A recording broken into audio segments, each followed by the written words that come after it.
Good morning class 4। Subject बच्चों आपका हिंदी रिमझिम। और इसमें देखिए हमने चैप्टर नंबर 7 पढ़ा था, दान का हिसाब।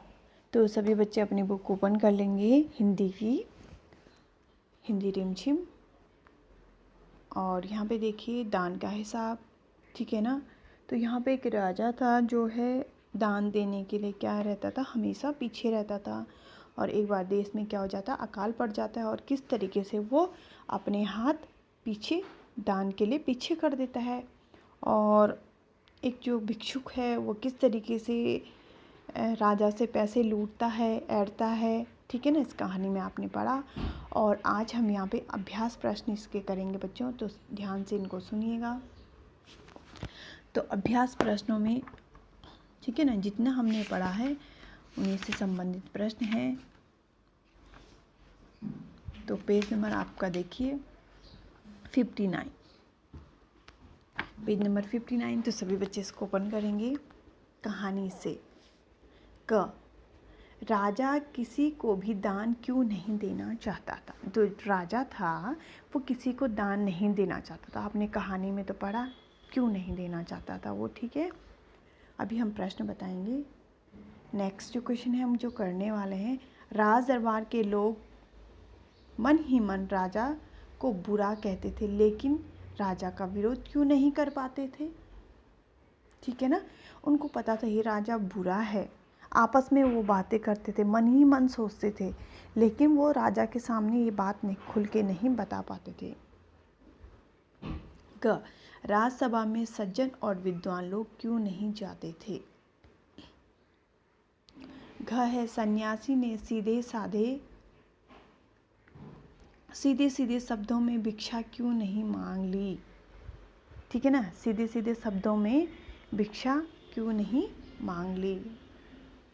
ग, राजा को सन्यासी के आगे गिड़गिड़ाने की जरूरत क्यों पड़ी। जो राजा था वो सन्यासी के आगे गिड़गिड़ाया था, तो क्या ऐसी ज़रूरत हो गई थी जो उसको सन्यासी के आगे गिड़गिड़ाना पड़ा।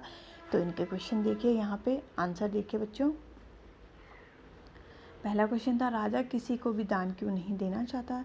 तो राजा किसी को भी दान इसलिए नहीं देना चाहता था क्योंकि वह कंजूस था। उसे ऐसा लगता था कि दान देने से राजकोष खाली हो जाएगा। नेक्स्ट क्वेश्चन, राज दरबार के लोग मन ही मन राजा को बुरा कहते थे, लेकिन वे राजा का विरोध क्यों नहीं कर पाते थे। तो राज दरबार के लोग राजा का विरोध इसलिए नहीं कर पाते थे क्योंकि उन्हें राजा के क्रोधित होने का भय रहता था कि कहीं राजा जो है गुस्सा हो गया तो वो हम पे पता नहीं हमको क्या दंड देगा। वो सोचते हुए अगर वे राजा का विरोध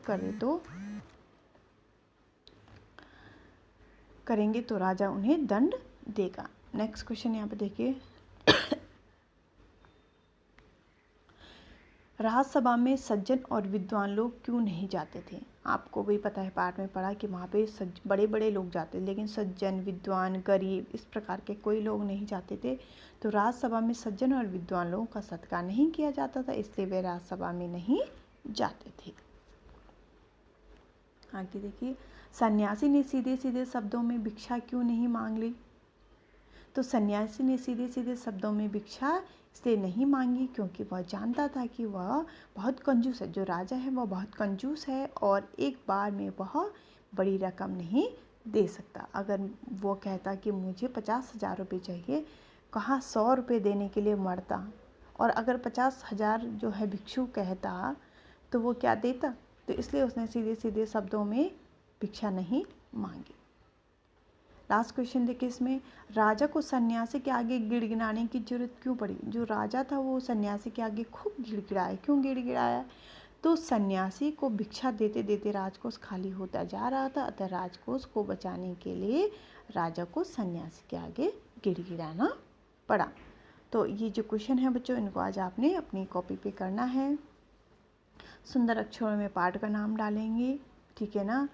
और अगर आपने पाठ का नाम डाला है तो इसको आपने क्या करना है, सुंदर सी हैंडराइटिंग में, ठीक है ना, इन प्रश्नों को आपने अपनी कॉपी पे आज करना है, ठीक है ना।